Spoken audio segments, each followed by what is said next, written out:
नमस्कार साथियों, मैं उपस्थित हूँ व्याख्यात्मक प्रश्नावली में। इस व्याख्यात्मक प्रश्नावली में आप सभी का हार्दिक स्वागत है। आज मैं उपस्थित हूँ MCQ 3 के साथ। हम लोग इस वीडियो से पहले MCQ 3 से पहले MCQ 2 को देख रहे थे। MCQ 2 में हम लोग 39वें नंबर का प्रश्न देख रहे थे, जो किसी कारणवश वीडियो कट गया था। उसके बाद यह वीडियो पूरा नहीं हो पाया, यानी ये प्रश्न पूरा नहीं हो पाया। तो चलिए इस प्रश्न को हम लोग देखते हैं। प्रश्न था कि निम्नलिखित में से हिंदी के किस कवि को ज्ञानपीठ पुरस्कार नहीं मिला है। तो हम लोगों ने MCQ 2 में देखा था कि ज्ञानपीठ पुरस्कार भारतीय ज्ञानपीठ न्यास द्वारा भारतीय साहित्य के लिए दिया जाने वाला एक सर्वोच्च पुरस्कार है, और ये जो ज्ञानपीठ पुरस्कार है वो हम संविधान की 8वीं अनुसूची में शामिल 22 भाषाओं में दिया जाता है। ज्ञानपीठ पुरस्कार जो है, इसकी स्थापना 22 मई 1961 ईस्वी को श्री साहू शांति प्रसाद जैन ने की थी। प्रथम ज्ञानपीठ पुरस्कार मलयालम लेखक श्री शंकर कुरुप जी को दिया गया था, और हिंदी में प्रथम ज्ञानपीठ पुरस्कार 1968 ईस्वी में चिदम्बरा काव्य के लिए सुमित्रा नंदन पंत जी को दिया गया था, और इस पुरस्कार में 11 लाख रुपए, प्रशस्ति पत्र और वाग्देवी की कांस्य प्रतिमा भी प्रदान की जाती है। 1984 के बाद ये जो भारतीय ज्ञानपीठ पुरस्कार है, यह किसी विशिष्ट कृति को न देकर के बल्कि एक साहित्यकार की संपूर्ण कृति को ध्यान में रखते हुए उसके संपूर्ण साहित्य के लिए यह पुरस्कार अब दिया जाता है। तो हम लोग देख रहे थे MCQ 2 में कि ये जो हिंदी साहित्य में, हिंदी भाषा में जो ज्ञानपीठ पुरस्कार मिला है वह किन किन साहित्यकारों को मिला है। तो इसकी सूची को हम देख रहे थे, तभी वीडियो समाप्त हो गई थी। तो चलिए उस क्रम को हम लोग पुनः देखेंगे कि हिंदी साहित्य में, हिंदी भाषा में अब तक हिंदी के कितने लेखकों को ज्ञानपीठ पुरस्कार से सम्मानित किया जा चुका है। तो सर्वप्रथम हिंदी साहित्य में, हिंदी भाषा में सुमित्रा नंदन पंत को 1968 ईस्वी में चिदम्बरा काव्य के लिए, दिनकर को 1972 में उर्वशी प्रबंध काव्य के लिए, 1978 में अज्ञेय को कितनी नावों में कितनी बार के लिए, 1982 में महादेवी वर्मा को यामा काव्य संग्रह के लिए, 1992 में नरेश मेहता को संपूर्ण साहित्य के लिए, 1999 में निर्मल वर्मा को संपूर्ण साहित्य के लिए, 2005 में कुंवर नारायण को संपूर्ण साहित्य के लिए, 2009 में अमरकांत एवं श्रीलाल शुक्ल को संयुक्त रूप से ज्ञानपीठ पुरस्कार से सम्मानित किया गया था।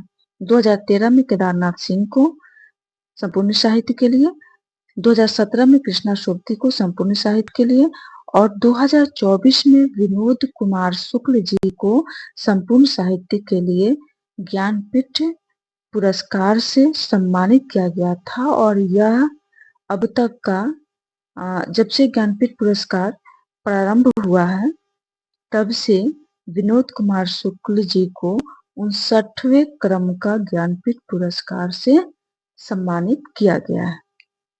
अगला प्रश्न है, कलम के सिपाही के लेखक हैं। विकल्प में है शिवरानी देवी, अमृत राय, विष्णु प्रभाकर, कमला सांकृत्यायन। तो इस प्रश्न का सही उत्तर है विकल्प नंबर ख।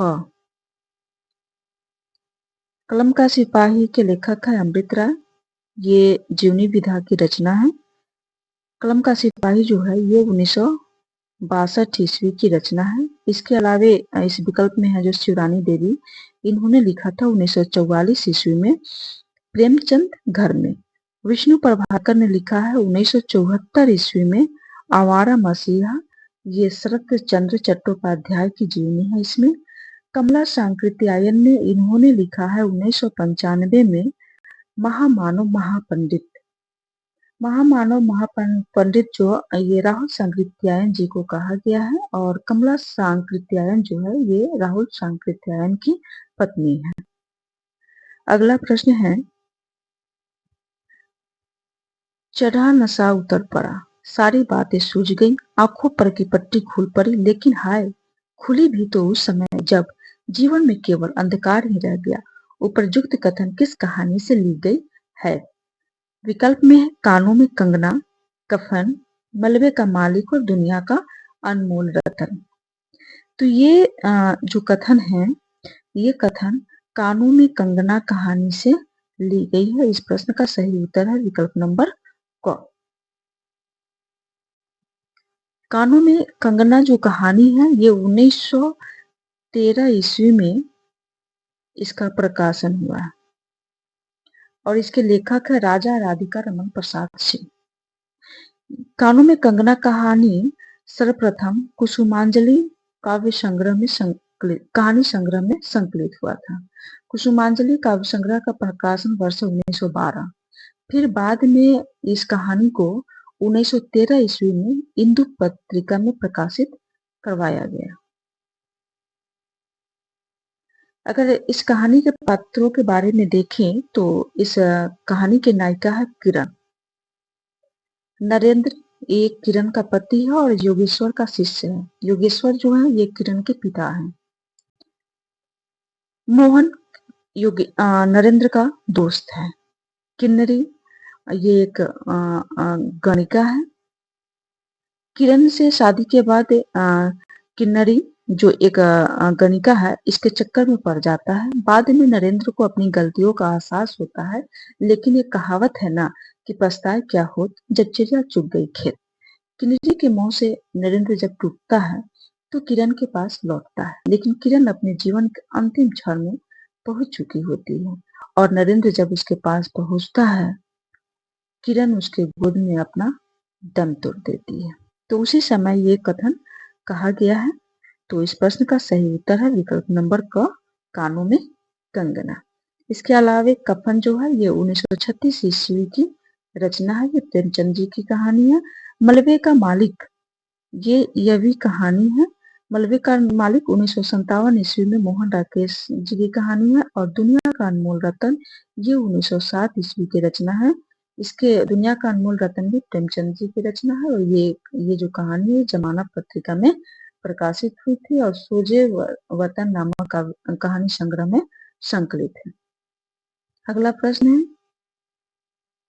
आदिवासी जीवन से संबंधित रचना है।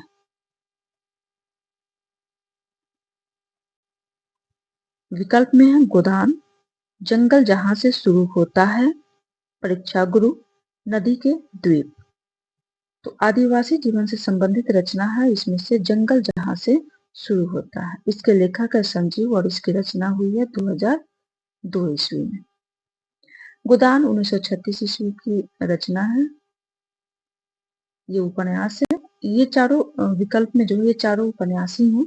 गोदान 1936 ईस्वी में प्रेमचंद जी की, परीक्षा गुरु 1882 ईस्वी में लाला श्रीनिवास दास जी का और ये परीक्षा गुरु हिंदी का प्रथम उपन्यास इसे माना गया है। नदी के द्वीप ये 1951 ईस्वी में अज्ञेय का उपन्यास है। अगला प्रश्न, बहिष्कृत भारत पत्रिका के संपादक कौन है? बहिष्कृत भारत जो है ये 1923 ईस्वी में इसका संपादन किया गया था। विकल्प में है राम मनोहर लोहिया, डॉक्टर भीमराव अंबेडकर, जयप्रकाश नारायण और महात्मा गांधी। तो बहिष्कृत भारत जो पत्रिका है इसके संपादक है डॉक्टर भीमराव अंबेडकर। इनके द्वारा अन्य संपादित पत्र है मुक नायक 1920 में। इसके अलावे बहिष्कृत भारत है 1923 में। इसके अलावे है समता 1924 में, जनता 1929 में और प्रबुद्ध भारत है 1955 में। अगला प्रश्न है, द सेक्रेड वुड किस पाश्चात्य विद्वान की रचना है? विकल्प में है इलियट, क्रोचे, रिचर्ड्स और वर्ड्सवर्थ। ये द सेक्रेड वुड जो है ये 1920 ईस्वी की रचना है। इसके लेखक हैं इलियट। इस प्रश्न का सही उत्तर है विकल्प नंबर क। इलियट का पूरा नाम है थॉमस स्टर्न्स इलियट। इनका जीवन काल 1888 से 1965 ईस्वी तक माना जाता है। इन्हें आधुनिक आलोचना का मसीहा भी कहा जाता है। द सेक्रेड वुड को 1948 ईस्वी में द सेक्रेड वुड पर इलियट को 1948 ईस्वी में साहित्य का नोबेल पुरस्कार से पुरस्कृत किया गया था। इसके अलावा इनकी अन्य रचना है प्रॉफ एंड और ऑब्जर्वेशंस 1917 में, द वेस्टलैंड 1922 में, होमेज टू जॉन ड्राइडन 1924 में, एलिजाबेथन एसेज 1932 में, the use of poetry and the use of criticism 1933 में, एसेज एसेंट एंड मॉडर्न 1936 में, नॉलेज एंड एक्सपीरियंस 1937 में, फोर क्वार्टेटर्स 1944 में, the use of poetry and poets 1957 में। अगला प्रश्न है दुर्ग द्वार पर दस्तक की लेखिका कौन है? प्रभा खेतान, गीतांजलि श्री, अनामिका और कात्यायनी। तो दुर्ग द्वार पर दस्तक ये जो रचना है इसकी लेखिका है कात्यायनी। दुर्ग द्वार पर दस्तक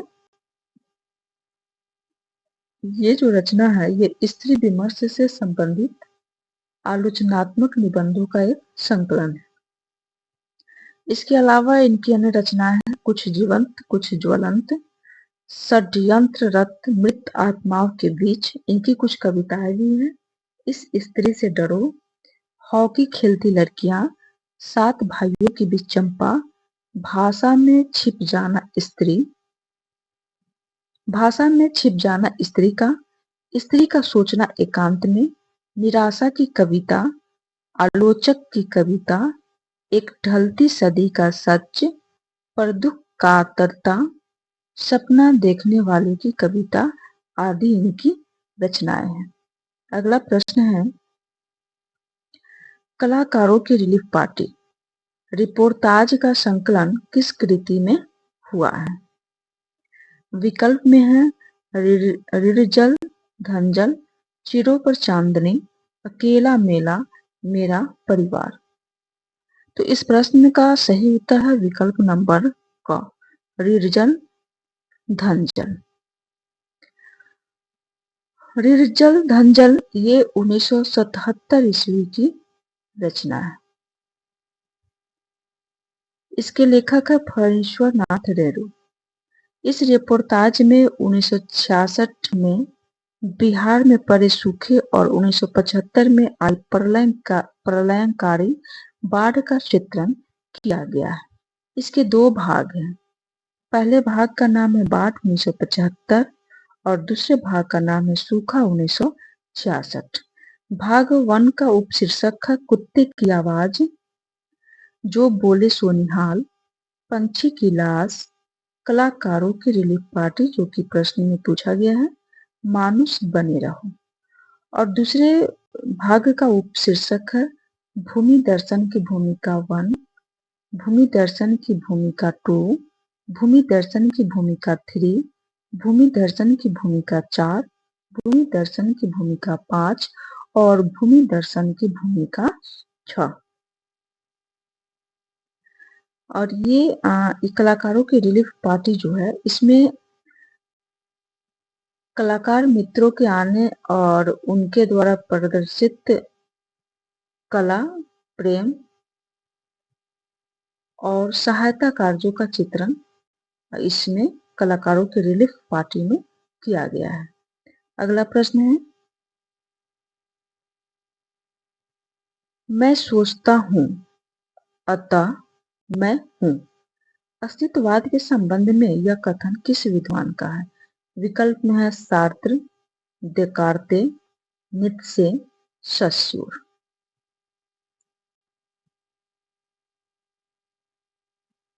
इस प्रश्न का सही उत्तर है विकल्प नंबर ख, देकार्ते।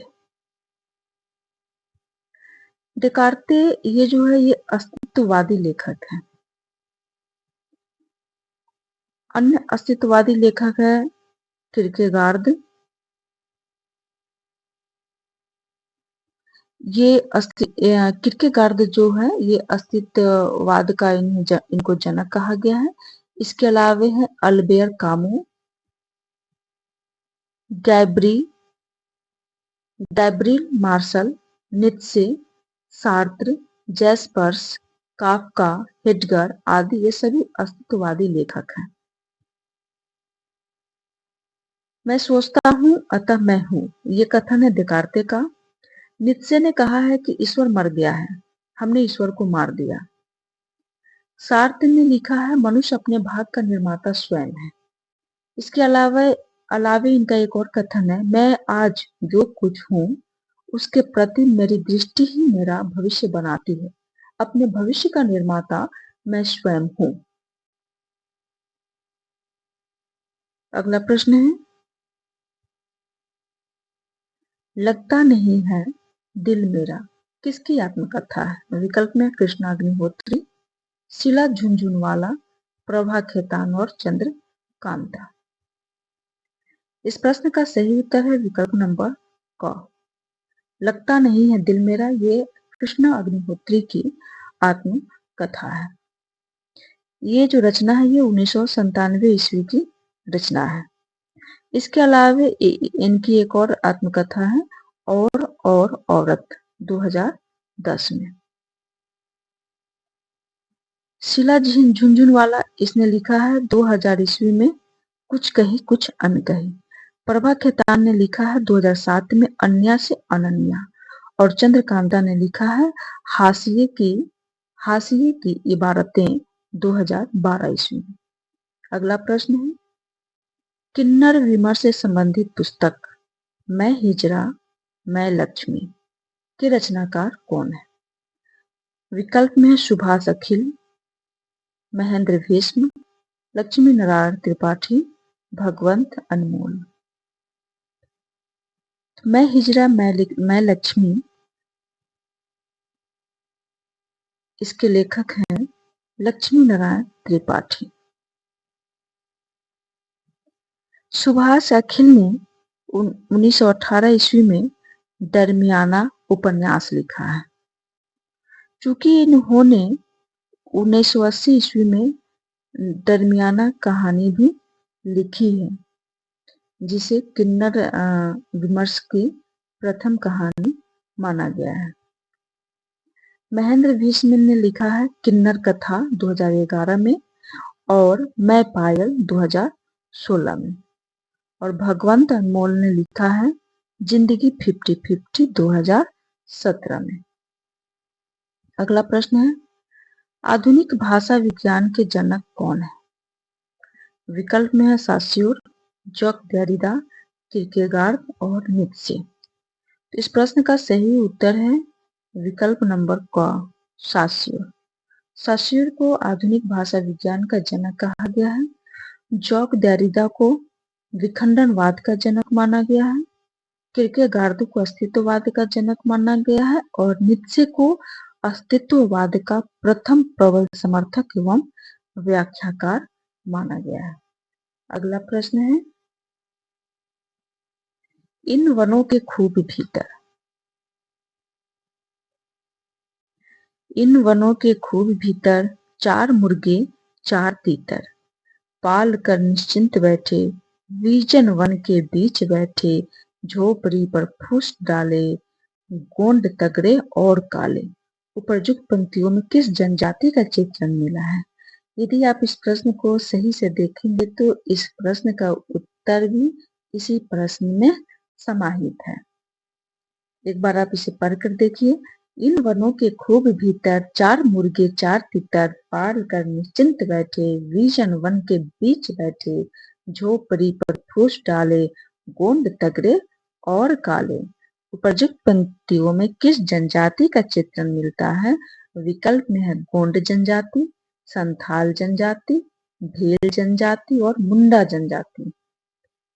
क्या है इसमें? गोंड तगड़े और काले। तो इस प्रश्न का सही उत्तर है विकल्प नंबर क। इस कविता में गोंड जनजाति का चित्रण किया गया है और ये जो पंक्तियां है ये सतपुरा के जंगल से लिया गया है।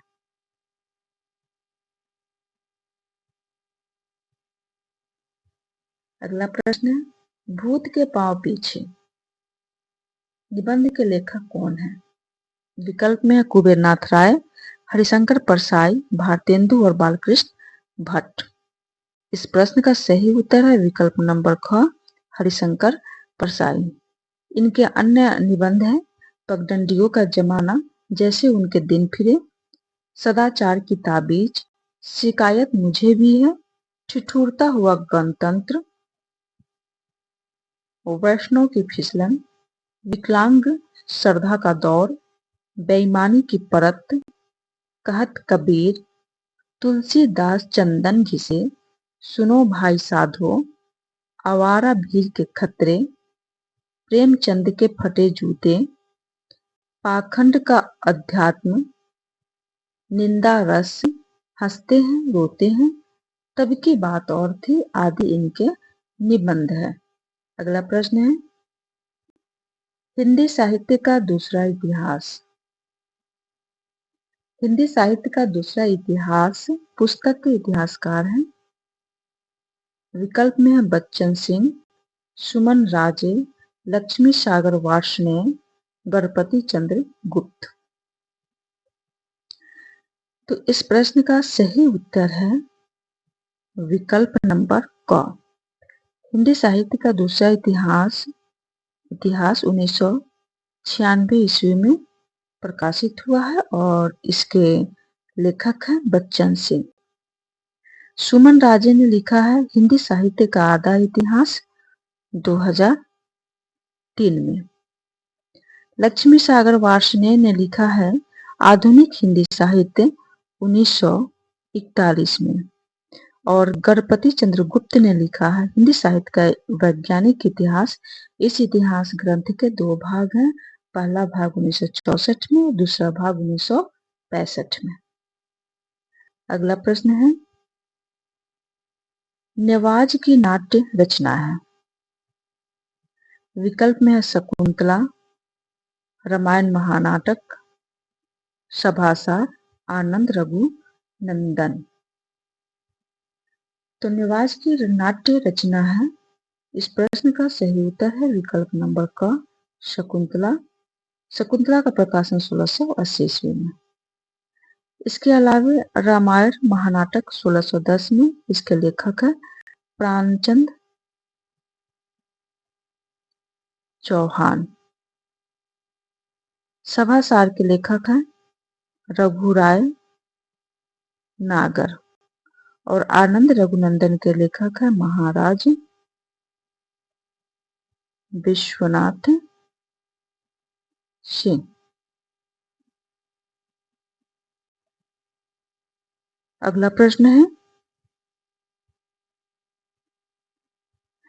कमायनी 1935 का पूर्व संस्करण किस नाटक को माना जाता है? विकल्प में है कामना, विशाख, करुणालय और राजश्री।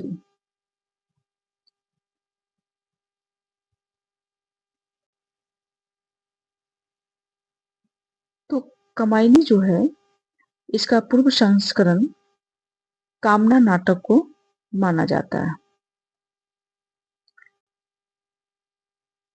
कमायनी 1935 ईस्वी में जयशंकर प्रसाद की रचना है। इसमें 15 सर्ग है। चिंता, आशा, श्रद्धा, काम, वासना, लज्जा, कर्म, ईर्ष्या, पीड़ा, स्वप्न, संघर्ष, निर्वेद, दर्शन, रहस्य और आनंद। राजश्री प्रसाद जी का प्रथम ऐतिहासिक नाटक माना गया है। करुणालय हिंदी का इसे गीति नाट्य कहा गया है। अगला प्रश्न है, हिंदी विद्यापीठ देवघर की स्थापना किस वर्ष हुई? विकल्प में 1910 ईस्वी, 1893 ईस्वी, 1936 ईस्वी और 1929 ईस्वी। इस प्रश्न का सही उत्तर है विकल्प नंबर घ। हिंदी विद्यापीठ देवघर की स्थापना 1929 ईस्वी में।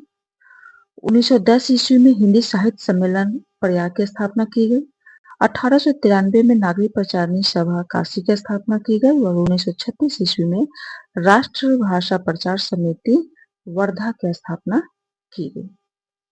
अगला प्रश्न है, सिमोन द बुआ की पुस्तक द सेकंड सेक्स से प्रभावित स्त्री रचनाकार है। विकल्प में प्रभा खेतान, सुमन राजे, मैत्रेयी पुष्पा और नासिरा शर्मा। इस प्रश्न का सही उत्तर है विकल्प नंबर क, प्रभा खेतान। अगला प्रश्न है, हिंदी की घोषित नारीवादी लेखिका इनमें से कौन है? विकल्प में मन्नू भंडारी, उषा महाजन, प्रभा खेतान और ये फिर से हो गया है विकल्प में उषा महाजन। तो इस प्रश्न का सही उत्तर है विकल्प नंबर ग, प्रभा खेतान। हिंदी की घोषित नारीवादी लेखिका है प्रभा खेतान। अगला प्रश्न, नगर बधुए अखबार नहीं पढ़ती 2011 के रचनाकार हैं। विकल्प में अनामिका, गीताश्री, राजेंद्र यादव और अनिल यादव। इस प्रश्न का सही उत्तर है विकल्प नंबर घ, अनिल यादव। MCQ 3 का यह अंतिम प्रश्न है, पागल, प्रेमी और कवि तीनों कल्पना से ओतप्रोत रहते हैं, उपयुक्त कथन किस विद्वान का है? इस प्रश्न का सही उत्तर है विकल्प नंबर क, शेक्सपियर। इस वीडियो में इतना ही। धन्यवाद।